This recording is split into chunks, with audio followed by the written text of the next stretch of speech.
말씀 보십니다. 누가복음 7장 16절에서 19절까지 누가복음 7장 16절 말씀 제가 분도합니다. 모든 사람이 두려워하며 하나님께 영광을 돌려이르되 큰 선지자가 우리 가운데 일어나셨다 하고 또 하나님께서 자기 백성을 돌보셨다 하더라. 예수님께 대한 이 소문이 온 유대와 사방에 두루 퍼지니라. 요한의 제자들이 이 모든 일을 그에게 하리니 요한이 그 제자 중 둘을 불러 주님께 보내어 이르되 오실 그이가 당신이 오니까 우리가 다른 일을 기다리올까 하라. 아멘. 아멘. 오늘부터 한 몇 주 동안 통해서 한 3, 4주 통해서 시리즈로 말씀을 나눠볼까 합니다. 드라마를 보시면 단막극이 있잖아요. 그죠? 연결되어지는 처음에는 잘 모르는데 중간중간 그렇구나 이렇게 알 수 있듯이 어느 목사님이 해외에서 공부를 하시고 시골 목회하러 가셨는데 시골 할아버지 할머니들이 뭐 그렇게 지식이 많지 않지 않습니까? 그래서 물었다 합니다. 한글말로 이렇게 성경을 같이 공부를 할까요? 아니면은 원래 하나님 최초로 써준 글이 있는데 그 헬라어 또 히브리가 있는데 그걸로 할까요? 물어봤답니다. 여러분 같으면 뭐라 그러시겠습니까? 그러니까 할머니 할아버지들이 이렇게 나병도 걸리고 뭐 병도 걸리고 그러셔서 하신 말씀들이 우리는 어차피 한글도 모르고 헬라어도 모르고 히브리도 모르니까 목사님 하고 싶은 대로 하라 돼요. 그럼 이왕이면은 하나님의 성경을 참 쓴 글자로 합시다 해가지고 헬라어 히브리어 성경을 공부했답니다. 헬라어 히브리어 다 보라 그러고 이제 그분들은 한글로도 한글도 모르니까 참 똑같은 거니까 얼마나 재미없겠습니까? 근데 여러분 10년 정도 하니까 저 신학생들 쩔에 가랄 정도로 할아버지 할머니들이 헬라어 히브리어를 착착착착 읽어가는 거예요. 그런 것처럼 성경 오늘 메시지가 좀 어려울 수 있는데 어차피 어려워봤자 그러니까 잘 들어보시면은 서너 번 가면은 그래서 그랬구나 하는 것을 깨달을 수 있을 줄로 믿습니다. 그래서 오늘부터 새로운 주제가 뭐냐면은 큰 주제가 어떻게 우리가 이 땅에 한 번 왔다 가는데 하나님 앞에서 좀 부유한 자로 살다가 가면 좋겠다. 영적으로 부유한 자요, 삶의 부유한 자요, 내 자신이 좀 부유한 자로 살다가 갔으면 좋겠다. 부유한 자. 그 하나님이 나에게 부유함을 줬을 때 이걸 망가뜨리지 않고 잘 지켜서 하나님 나라 갔을 때 잘하였도다. 착하고 충성된 종아 칭찬을 받았으면 좋겠다. 이런 메시지를 주제로 해가지고 몇 주 동안 나눠볼 텐데 혹시 빠지시면은 유튜브를 통해서 한번 들어보시면은 저도 최선을 다하고 여러분들 성경을 통하여 최선을 다할 때 하나님의 말씀이 능력이 있기 때문에 그 말씀이 우리를 움직여가는 것이지 우리가 뭐 잘나서 한 것 절대 아닌 줄로 믿습니다. 하나님이 한 번만 우리를 사용하신다면 한 번만 우리를 터치하신다면 우리가 하나님 앞에서 정말로 아름다운 인생을 살다가 주님 앞에 갈 줄로 믿습니다. 비록 지금은 힘들고 어렵다 할지라도 그러나 하나님의 능력이기 때문에 우리가 주님을 믿는 믿음으로 이 자리에 앉아있는 줄로 믿습니다. 예수님은 우리가 잘 알듯이 마리아에게서 나셨고 세례 요한은 마리아의 친족된 엘리사벳이라는 할머니 뱃속에서 태어났는데 두 분이 6개월 차이로 태어났습니다. 그죠? 세례 요한 6개월 먼저 태어나고 예수님이 6개월 뒤에 태어났습니다. 그래서 우리가 상식적으로 생각해 보면은 예수님과 세례 요한은 모를래야 모를 수가 없는 사이. 그렇죠? 두 사람은 전혀 딴 세상에 산 것이 아니라 그 조그만 그 동네에 살고 있는 것, 그래서 잘 아는 사이다. 이것을 우리가 알 수 있죠. 근데 불과 4, 50일 전에 예수님께서 광야의 시험을 받고 몇 학기 전에 요단강에서 세례를 베풀고 있는 세례 요한에게 간 걸 우리가 요한복음 1장 34절에 성경 가보면 알 수 있듯이 이 요단강에서 예수를 세례 요한이 하나님의 아들이라 증거했던 것을 우리가 볼 수 있죠. 그래서 이 세례 요한이 누가복음 7장 19절 오늘 보니까 오실 그이가 당신이 오니까 우리가 다른 일을 기다려오니까. 자, 예수님과 세례 요한은 6개월 차이로 서로 잘 아는 사이인데, 그리고 또 세례 요한이 세례 베푸는 그곳에 예수님이 오셔서 세례를 받는데 하늘에서도 네가 세례를 주는 사람들이 많이 오는데 어떤 순간에 누구에게 세례를 줄 때 하늘이 열리고 성령이 비둘기같이 임하는 것을 볼 그 세례 베품을 받은 자, 그가 하나님의 아들이라고 친히 아주 친절하게 하나님의 음성이 세례 요한에게 들려진 것 우리가 성경을 통하여 잘 알 수 있는데, 그럼에도 불구하고 오늘 누가복음 7장 19절에 세례 요한이 예수님께 대하여 오실 그이가 당신이 오니까 아니면 우리가 다른 사람을 기다려야 합니까? 제자들을 보내서 이 질문을 예수님에게 던졌다는 것입니다. 참으로 뜬금없는 질문이 아닐 수가 없습니다. 이상하죠? 우리가 성경을 읽었습니다만 이상하다. 자, 여기서부터 이제 우리가 문제를 풀어나가 봅니다. 요단강에서 요한이 예수님을 하나님 아들로 선언했던 것은 요한복음 1장 33절에 나도, 세례 요한 얘기합니다. 나도 그가 누굽니까? 예수님입니다. 나도 그를 알지 못하였으나, 몰랐다는 것입니다. 그러나 나를 보내어 물로 세례를 주라 하신 그이가 나에게 말씀하시되, 하늘에서 말씀하신 것입니다. 성령이 내려서 누구에든지 비둘기처럼 임하는 것을 보거든 그가 하나님의 아들이라 이렇게 친절하게 세례 요한에게 하나님께서 친히 음성으로 예수가 누군가를 알려주었음에도 불구하고 오늘 세례 요한이 나도 그를 알지 못했다, 이렇게 지금 성경이 말씀하고 있습니다. 성경이 이렇게 종이에 쓰여진 글이다 해서 쉬운 것 같지만 따지고 들어가 보면 굉장히 헷갈린 부분들이 많습니다. 그죠? 때로는 오늘 그 부분 중에 한 부분인데, 세례 요한이 지금 예수님을 향하여 나도 그를 알지 못하였으나 라고 말한 것은 세례 요한이 예수님과의 어떤 전혀 초면이다 라는 뜻은 아니란 것입니다. 그죠? 왜냐 그러면은 친족 간에 이미 30년 동안 왕래를 했고 모를 리가 없죠. 그런데 세례 요한이 예수님을 향하여서 나도 그를 알지 못하였으나 라고 한 말은 초면이라는 뜻이 아니라 그가 하나님의 아들인 줄은 몰랐다. 좀 어렵죠? 아까 서도 얘기했습니다. 드라마 단막할 때 처음에 무슨 뜻인지 모르지만 보고 있으면 나중에 의미가 올려듯이, 세례 요한이 그가 하나님의 아들인 줄 몰랐다는 것입니다. 하나님 아들 몰랐다. 34절에 내가 보고라는 것은 뭐냐면 성령이 비둘기같이 그 위에 임하는 것을 보고라는 뜻이죠. 내가 보고 그를 하나님의 아들이라고 증거하였노라, 이렇게 기록하고 있죠. 이렇게 성령이 그의 머리에 머무르는 그런 사람을 보면 성령으로 세례를 베풀 하나님의 아들인 줄 알아라 하였기로, 또 그렇게 또 증거하였기로 그 현장을 세례 요한이 보았기 때문에 그가 하나님의 아들이라고 세례 요한이 예수님을 증거했다라고 요한복음에 써놓고 있는 것을 볼 수 있습니다. 자, 그러면 요한은 자기에게 대해 이렇게 말합니다. 나는 겨우 물로 세례를 베풀거니와 내 뒤에 오신 이는 성령과 불로 세례를 주실 것이다 했습니다.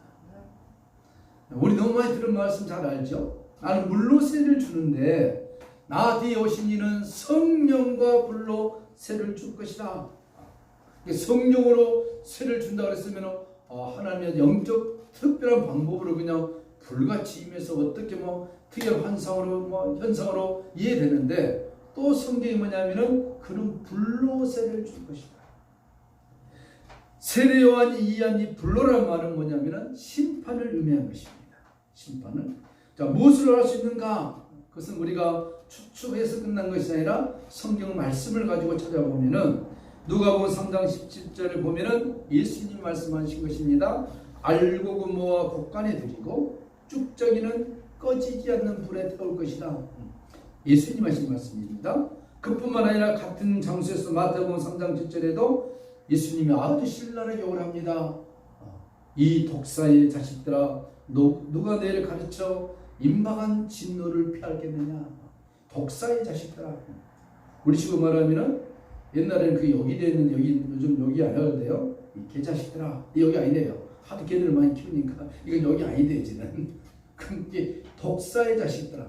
예수님이 독사의 자식들라고 욕을 했는데, 이런 말들 찾아보면은 세례 요한이 이해한, 예수님께서 성령과 불로 세례를 주실 거라 하셨는데, 이것은 뭐냐면은 예수님이 성령과 불로 심판으로 임할 것이라고 요한이 이해한 것으로 우리가 이해할 수 있는 것입니다. 성령과 불로 세례를 주실 이가 이제 나타나시니 알곡과 족종이를 그는 가를 것이요, 그리고 너희에게 진노만 임할 뿐 아니라 그 진노를 너희는 피할 수 없을 것이다. 세례 요한은 예수님에 대하여 불로, 나는 물로 세례를 주어서 너희들이 하나님께로 나아오도록 인도하는 것에 불과했지만, 예수 내뒤에 오시는 예수는 성령과 불로 너희들을 직접 심판하실 것이다. 이 심판의 주님으로 그렇게 요한이 이해를 한 것입니다. 누가복음 3장 16절에도 요한이 모든 사람에게 대답해 가로되 나는 물로 너에게 세례를 주거니와 나보다 능력이 많으신 이가 오시나니 나는 그 신들매를 풀기도 감당치 못하게. 왜냐하면은 그는 성령과 불로 너희에게 세례를 주실 것이요, 손에 키를 들고 자기의 타작마당을 정하게 하사 알곡을 모아 곳간에 들이고 쭉정이는 다 불에 태워 없애버릴 것이다 라고 이렇게 성경이 말씀하고 있는 것을 볼 수 있고, 또 마태복음 3장 7절에 독사의 자식들아 누가 너희를 가르쳐 임박한 진노를 피하겠느냐. 이게 세례 요한이 이해한 예수는, 하나님의 아들은 심판의 주로 오실 것이다, 그렇게 본 것이죠. 요한은 이처럼 예수님 위에 임하여 머물렀던 그 성령을 불의 권능으로 보았고, 따라서 그는 심판하실 하나님의 독생자의 영광과 권위로서 이 세상에 나타나실 분으로 인식했다는 것입니다. 그렇게 세례 요한은 예수님에 대하여 인식하고 있었는데 불구하고 예수님에 대한 소문이 자기에게 들려오기 시작했습니다. 세례 요한이 예수님을 직접 세례를 주었고, 그가 누군지를 그냥 30년 동안 살면서 그냥 친한 그냥 사촌지간 형제로 알고 그렇게 살아왔는데, 하늘에서 음성이 들려주고 그에게 말씀하시기를 네가 누구에게 세례를 받았던 순간에 하늘이 열리고 성령이 비둘같이 임하고 음성이 들릴 것이다. 그가 누구냐? 하나님의 아들이다. 너는 물로 세례를 주지만 그 사람은 불과 성령으로, 성령과 불로 세례를 주실 것이다. 그래서 또 예수님이 하신 말씀을 보니까 알곡과 족적인 손에 키를 들고 이런 말을 종합해 보니까, 아하, 이 하나님의 아들은 심판의 주구나. 곧 무엇인가 벌어지겠구나. 대단한 기대를 가지고 있었는데, 예수님에 대한 소문이 세례 요한에게 들려지게 된 것입니다. 심판을 행하고 불을 내리고 땅이 갈라지고 구약에서 하나님 했던 것처럼 막 항상 대단한 일들이 벌어질 걸로 세례 요한은 기대를 했는데 어떤 소문이 하면은 오늘 읽었던 성경 말씀 누가복음 7장 16절 하반절에 큰 선지자가 우리에게 나타났도다. 또 하나님께서 자기 백성을 불쌍히 여기시도다. 세례 요한이 이해한 하나님의 아들 예수와 사람들이 만나고 경험했던 예수에 대한 소문이 정반대라는 것입니다. 그렇죠? 하나님의 아들이시다 라고 소문이 날 줄 알았는데 사람들은 큰 선지자다. 선지자는 뭡니까? 백성들을 위해서 하나님의 따스한 사랑과 은혜와 때로는 징계의 말씀을 전달해 준 메신저 아닙니까? 또 불로 심판하고 계시다 라고 생각하고 있었는데 그것이 아니라 백성들로부터 들려온 소문은 무엇이었습니까? 하나님께서 이 예수를 통하여 우리를 참으로 불쌍하게 여기셨도다. 그 은혜가 크도다. 그 은총이 크도다. 무엇으로 감격하랴. 이런 내용들이 세례 요한에게 들려오니 오늘 세례 요한이 고민하다가 제자들을 보내서 가서 물어봐라. 뭘 물어봅니까? 이 말 물어봐라. 오실 그이가 당신입니까? 우리가 다른 사람을 또 기다려야 됩니까? 당신이 우리가 기다리는 바 그입니까? 당신은 내가 아는 대로 하나님의 아들이시라면 심판을 하늘에서 내려 불을 내려서 심판하셔서 우리를 구원하셔야 되는데 그런 소문은 하는 온데간데도 없고 우리를 불쌍히 여셨도다. 큰 선지자가 우리에게 나타났도다. 백성들이 감동하고 감격하고 눈물 흘리고 있으니 내가 이해한 메시아 당신이 정말 하나님의 아들이 맞습니까? 세례요한이 매우 심각하게 똑똑한 두 제자 불러가지고 한 토시도 틀리지 말고 그대로 전해라. 그래서 오늘 두 제자가 가서 이렇게 전하는 본문을 우리가 볼 수 있습니다. 이렇게 세례요한이 자기 제자 둘을 보내어 예수님께 묻도록 하신 것은 그때 당시 상황을 이해를 못하면 우리 좀 이해하기 어렵죠? 그때 세례요한이 살고 있는 그때 2000년 전으로 쑥 넘어가서 보면은 그 백성들의 삶의 정서가 어떠했느냐 하는 것입니다. 그 당시에 예수님이 사역할 그 당시, 세례요한이 사역할 그 당시, 아마 그 전 당시 이스라엘 사람들이 아주, 여기 이스라엘 사람들은 선민들입니다. 우리는 하나님으로부터 특별하게 선택받은 선민들이다. 우리가 생각하는 그 선민과 전혀 다른 것입니다. 아주 자존심이 대단했고 긍지가 대단했습니다. 그들이 그 백성들이 아주 애타게 간절하게 기다리고 있는 사람이 있었습니다. 백성들이 기다리는 자는 세례요한이 기다리는 그 기다리는 자의 성격과 달랐던 것이죠. 백성들이 기다리는 자기들의 심판할 자를 기다리는 것이 아니라 이 어려운 환경에서 우리를 면해 주시고 우리를 구원해 주시고 우리를 품어 주시고 우리의 눈물을 닦아 주시고 우리 아픔을 치료해 주시고 인생의 모든 고통을 감싸 주시고 그런 이로자 구세주를 백성들은 원하고 있었다는 것입니다. 그 기다리고 있었는데 성경에 몇 군데 샘플들이 나오는데 한두 가지를 들어보면은 우리가 잘 아는 요한복음에 보면은 사마리아 여인에 대한 얘기입니다. 이 수가성에 대한 기사죠. 그 여인에게 남편이 넷이나 있었는데 다섯 있었습니까?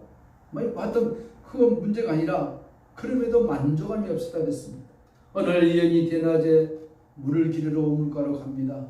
왜 대낮에 갔느냐? 그 당시 팔레스타인 지역은 너무 더워서 낮에 사람들이 활동하지 않습니다. 사람들의 눈을 피하여서 낮에 물을 기르러 왔는데 한 청년을 만나게 됐습니다. 예수와 만나서 대화를 하면서 마지막 이 여인이 뭐라고 말하느냐? 요한복음 4장 25절에 가로되 예수님을 쭉 얘기하면서 예배에 대한 얘기도 하고 삶에 대한 얘기도 하고 고통에 대한 얘기도 하는데 마지막에 여인이 뭐라고 하느냐? 그렇습니다.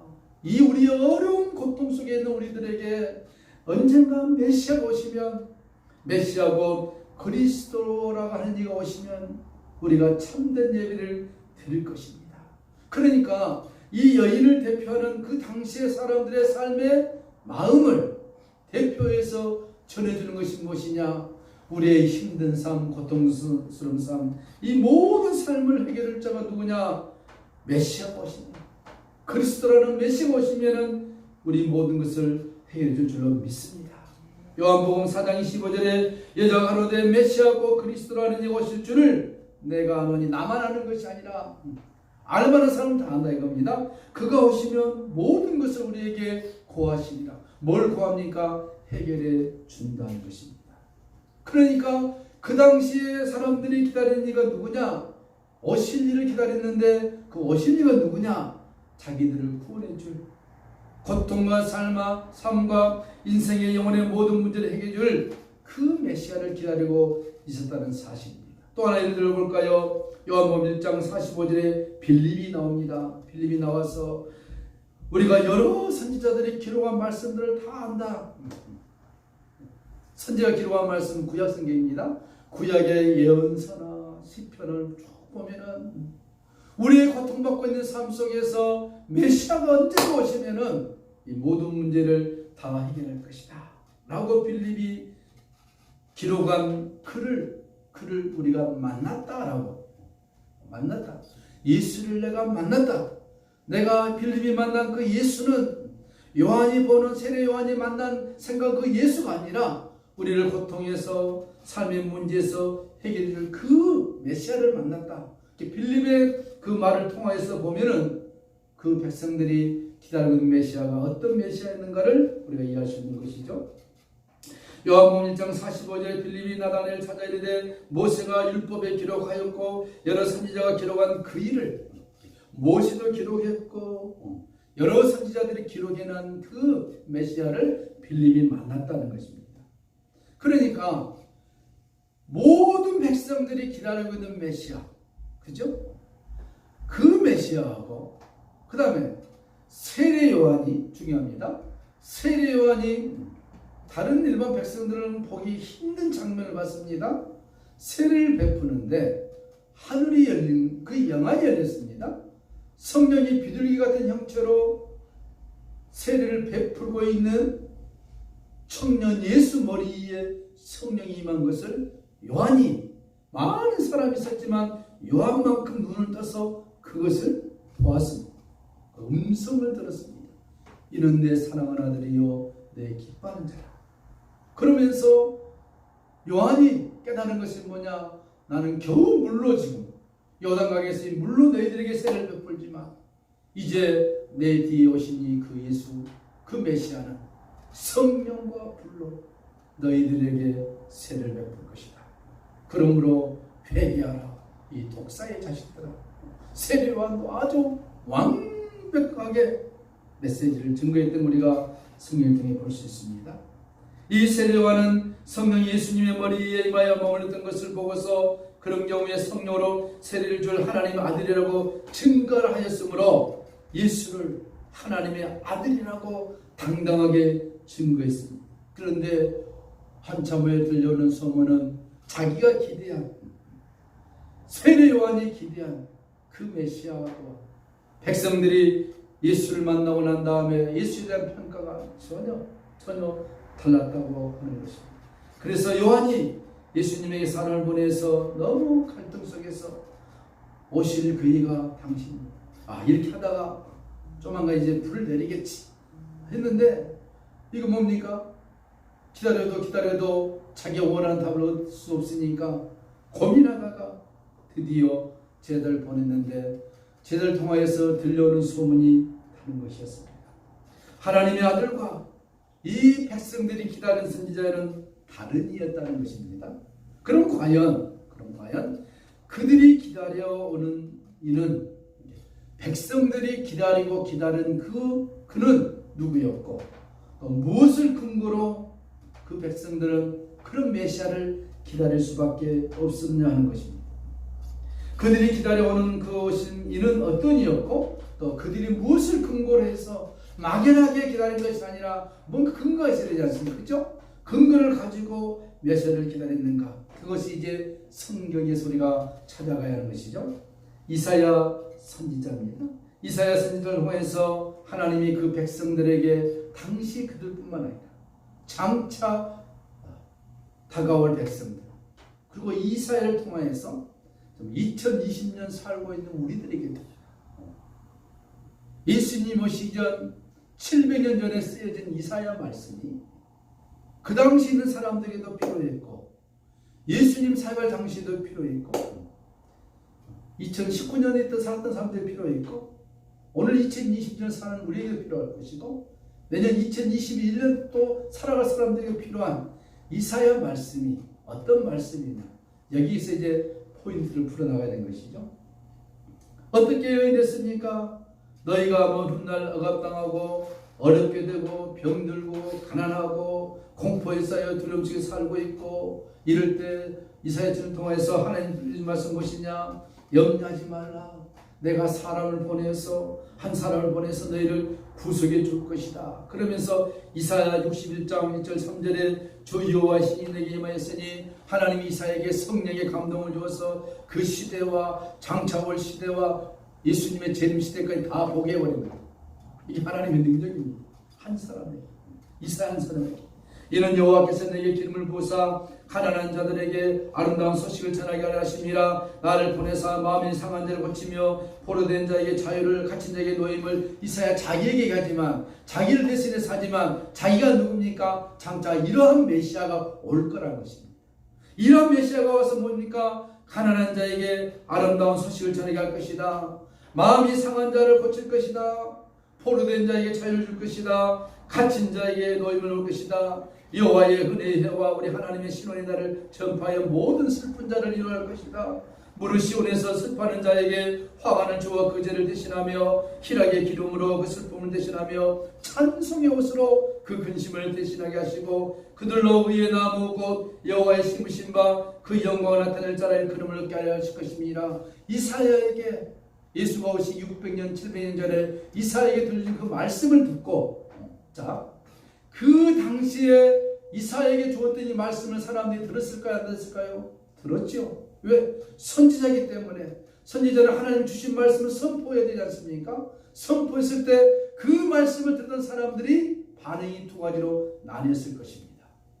지금 삶이 엄청 힘들고 힘든데 이 말씀이 위로가 된 사람이 있었을 것이고, 이거 무슨 헛소리냐, 이거 지금 죽겠는데, 쉽게 말하면 배고파서 죽겠는데 사람이 들려온 소식이 무엇입니까? 배고프니 빨리 물 한 컵 먹고 잠이나 자라. 이런 식으로 한다면 그냥 더 화가 나지 않느냐. 이 반응이 달랐습니다. 이 말씀을 예수님이 사역할 당시에 또 예수님이 또 인용을 합니다. 그 당시에 예수님이 직접 사역이기 때문에 그 말씀의 의미를 재현시켰으면 어느 정도. 주님이 가서 앉은 자에게 손을 얹은 즉 그가 일어나고, 병든 자에게 손을 얹은 즉 낫고, 귀신이 떠나고, 너무 배고픕니다 주님. 그래 500여로 그냥 역사를 일으키고, 한 번만 일으키면 미안하니까 또 700여로 역사를 일으키고, 백성들 못 믿으니까. 그러기 전에 그냥 이스라엘 백성들 광야 40년 동안 하늘에서 그냥 만나를 보내주시고 메추라기를 주시고 막 별얘기를 다 하시고, 그래도 인간들이 못 믿으니까, 사람들이 힘들고 어려우니까, 그 환경만 지나면 또 마음이 바뀌어지니까 하나님의 선지자 동안 계속해서 들려주는 말씀, 이런 말씀, 이런 걸 생각한다면 예수님이 왔습니다. 그 당시에 갈릴리 나사렛에 살고 있는 그 정말 한정된 곳에 살고 있는 사람, 그들이 참된 주인공이었는데 그 주인공들에게 들려줘야 할 메시지는 무슨 메시지겠습니까? 세례 요한이 이해한, 예수가 와서 성령과 불로 그냥 불태워서 심판해야 할 그런 메시지였습니까? 아니면은 이사야가 예언했던 그 말씀 그대로 그 고통 속에 있는 백성들, 그들은 가난의 주인공들이었고 포로된 자들이었고 앞이 캄캄했고 로마의 압제로부터 신임도 못 쓰는 그 백성들에게, 내일 먹을 것도 없는 그 백성들에게 무슨 메시지가 들려져야 옳겠습니까? 한마디로 말하면 그들에게는 진정한 복음의 은혜가 필요했던 것입니다. 그들에게 필요한 것은 무엇이었습니까? 주의 은혜의 해가 정말로 근심을 변화해서 기쁨이 되는 그런 축복의 말씀이 그들에게 필요했다는 것입니다. 세례 요한이 이해하고 있는 메시아와 백성들이 이해하고 있는 메시아가 결국으로 보면 같은 것인데 타이밍으로 보면 그가 좀 안 맞았다 하는 것입니다. 큰 선지자가 나타나서 그들을 위로하고 백성들을 감싸시고 아픔을 치료하시는 그 메시아를 백성들이 기다렸음에도 불구하고 세례 요한은 이 메시아가 불로 먼저 심판을 해야 한다. 왜? 세례 요한은 뭘 봤습니까? 당시에 부패하고 타락한 것을 보고, 하나님이여 구약의 긴 시간 동안 너무 길었습니다. 지금 심판해도 되겠습니다. 어쩌면 세례 요한이 갖고 있는 생각과 저의 생각도 같아요. 주여 지금 오셔서 세상을 심판해도 있으나 충분합니다. 왜? 앞으로 사람들이 계속 태어난다 할지라도 예수 믿는 숫자보다도 지옥 갈 숫자가 더 많지 않습니까? 그게 세례 요한의 생각이고 저의 생각이에요. 그러죠? 여러분 착하니까 어떻게 생각할지 모르겠지만 이 예언에 소개됐던 그들이 기다리는 그 사람이 와서 할 일을 다 하고 계셨음에도 불구하고 구약 이사야에 예언되어진 그가 와서 백성들을 긍휼히 여기시고 그들을 감싸시고 품으셨던 메시아, 그 백성들 입에서 큰 선지자가 정말로 700년 동안 기다렸는데 그 선지자가 마침내 오셨군요 라고 백성들이 환호하고 말로 표현할 수 없는 기쁨과 소망 가운데 있었음에도 불구하고 세례요한은 전혀 다르게 오실 그이가 당신입니까? 우리가 다른 일을 기다려야 합니까? 지금 이렇게 세례요한이 예수를 바라보고 있다는 사실입니다. 여러분, 세례요한은 예수님이 누구냐면 하나님의 독생자의 영광과 권위로서 그가 이 심판주로 오셔서 세상의 불의와 죄악을 다 정리하시고 영원한 유토피아를 건설할 것으로 그는 확신했습니다. 왜냐하면 사도행전 2장 36절에도 그런즉 이스라엘 온 집이 정령할지니 너희가 십자가에 못 박은 예수를 하나님이 주와 그리스도가 되게 했다고 말씀했기 때문에 예수가 오셔서 심판을 행하시고 주와 그리스도가 되는 영광을 이 땅에 재현해야 함에도 불구하고 그렇지 못하고 있는 그 예수를 바라보는 요한의 시각이 잘못됐다는 것입니다. 또한 예수가 누굽니까? 그가 자기 백성을 주에서 구원할 자라고 말하고 있는 거 아니겠습니까? 그러면 앞으로 쭉 시리즈 갈 터인데, 그러면 저와 여러분들이 지금 세례 요한의 입장에서 메시아를 보고 있느냐? 아니면 저 평범한 수많은 인생들처럼 주여 우리의 현재 삶이 너무 괴롭습니다. 너무 힘듭니다. 너무 고통스럽습니다. 심판의 주여 오시옵소서 하시겠습니까? 아니면 위로의 주여, 평강의 주여, 소망의 주여, 부유의 주여 나에게로 오시옵소서 하시겠습니까? 답이 없습니다. 그러나 우리가 한 가지 확실한 게 있습니다. 오늘 이 메시지를 지금 서둘러서 참 이해가 안 되겠지만 한 가지 확실한 건 무엇이냐? 저와 여러분들은 예수를 믿는 그리스도인이라는 사실 하나는 분명한 것입니다. 여러분이 세례요한처럼 메시아를 그렇게 바라본다 해서 잘못된 것도 아니고 백성들처럼 그렇게 나의 유익을 위해서, 나의 필요를 위해서, 나의 인생을 위해서 예수가 이렇게 와주셔야 합니다 라고 고백한다 해서 그것이 틀린 것은 아니라는 것입니다. 문제는 무엇이냐? 문제는 우리가 그리스도임이 확실하다면, 예수를 말미암아 내가 구원받은 것이 확실하다면 이제 나의 삶의 방향이 과연 내가 부유한 자가 될 것이냐? 부유한 자 그러면 물질적인 것만 생각하지 마시고 하나님 나라의 영적으로 또 물질적으로 이 세상에서 그리스도인으로서 우리가 부유한 자로 설 수 있느냐? 내가 만약 부유한 자가 된다면 이 부유함을 영적인 부유함이든 삶의 부유함이든 어떤 부유함이 떠나서 이 부유함을 내가 주님이 나의 생명을 취하여 갈 때까지 견고하고 흔들림 없이 지킬 수 있는 것이냐?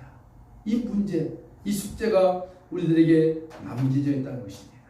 우리는 복음 안에서 진정으로 하나님 나라의 진정한 부유한 자로 설 수만 있다면 인생의 모든 부유함은 우리 육신이 생명이 끝나버리면 다 끝나버렸지만 하나님 나라 하나님이 주시는 부유함은 육신의 생명이 끝나고 난 다음에 더 영광스럽게 빛이 난다고 성경이 강조하고 있음에 우리가 신명기 28장 12절을 살펴봤듯이 하나님께서 하늘에 아름다운 복음을 내시사 우리 손으로 하는 일에 축복하시고 세계 모든 민족이 뛰어난 민족이 되게 하시고 하나님 우리 아버지가 되시기 때문에 장차 우리가 주님 오셨을 때 이 땅에서 천년왕국이 벌어질 것인데 그때 왕같은 제사장 역할을 감당할 수 있느냐?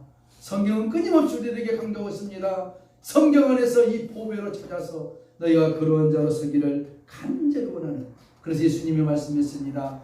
신명기에도 말씀했었고 예수님이 처음에 사탄에게 광야에 40일 금식 후에 3가지 시험을 받으셨는데 첫 번째 시험이 무엇이냐? 이 돌덩이를 떡으로 만들어서 먹으라. 예수님이 어제 갈비 뜯고 온 현장이 아닙니다. 예수님이 그때 다른 사람과 함께 불고기 뜯어먹고 배가 불러서 지금 이 마귀의 시험을 받는 것이 아니었습니다. 40일이라는 긴 시간 동안 금식하시고 쫄딱 굶으시고 받은 시험이 마귀로부터 이 돌을 떡덩이로 만들어서 너의 굶주린 배를 채우라. 그 시험이 무슨 시험입니까? 고통과 고난과 물질로 인해서 고통받고 있는 온 인류가 겪어야 할 그 시험을 첫 번째로 예수님이 받으시면서 어떻게 하셨습니까? 한마디로 얘기했습니다. 사람이 떡으로만 사는 것이 아니라, 떡이 필요 없던 얘기입니다. 떡으로만 필요한 것이 아니라 하나님의 입으로 나오는, 어디서 나오는 말씀? 하나님의 입에서 나오는 말씀, 성경 말씀으로 산다 그랬습니다. 예수가 내가 생명의 떡이기 때문에 또 다른 떡을 만들 필요가 없다. 지금 힘들고 어렵다 할지라도 예수님께서 40일 금식하시면서 겪었던 모든 고통이, 인생의 모든 고통을 그가 체결하시고 승리하시기 때문에 우리가 이 땅에 살아가면서 삶의 현장에서 힘들고 어렵다 할지라도 성경이 우리들에게 가이드라인하고 있습니다. 하나님의 입에서 나오는 말씀으로 살아라. 추상적인 것이 아니라 그 말씀이 우리의 믿음과 합해지면 실제화 된다는 것입니다. 믿음은 바라는 것들의 실상이 된다. 추상언어가 아니라 실상으로 나타나진다는 것입니다. 이 부요함을 우리가 계속 찾아가 보시기를 축복합니다. 다음 주로 연결되지 찬송하겠습니다. 295장.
날